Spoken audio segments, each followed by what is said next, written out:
Gusto ko dito makipaglaro kay Zai at sinubukan ko siya dito yayain at hindi ko inaasahan na tatanggihan niya ako at medyo nakaramdam ako ng lungkot sa oras na ito pero ayos lang dahil sino ba naman ako para samahan ni Zai at nararamdaman ko na parang wala na siyang pakialam sa akin. At dito pinili ko na lang umalis sa squad namin dahil wala naman dahilan para magstay pa ako dito.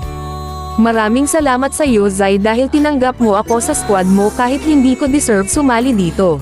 At inalis ko na din ang avatar ko dito at hindi ko alam baka sanay lang ako na palagi kasama si Zai at siguro hindi siya sumama sa akin baka may kasama siyang ibang babae pero ayos lang tatanggapin ko na lang baka sila talaga ng dati niyang crush na si Enhancer.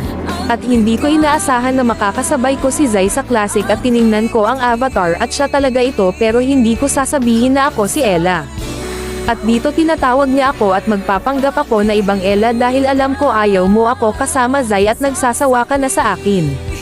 Totoong si Zai talaga itong kasama ko dahil sa squad niya masaya na din ako kahit papano dahil nakasama kita Zai.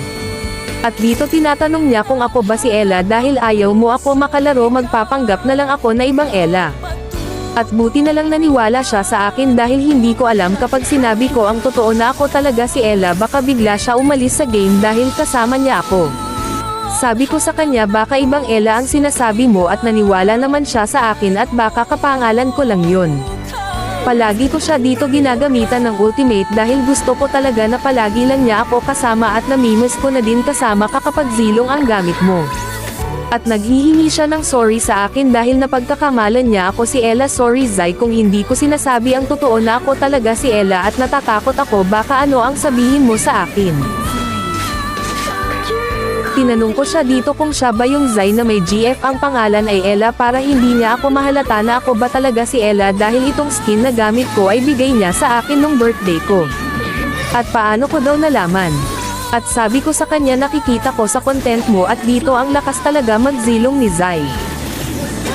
Sabi ko sa kanya na ang lakas pala ng zilong ni Ella sana hindi siya magduda sa akin dahil sa sinabi ko.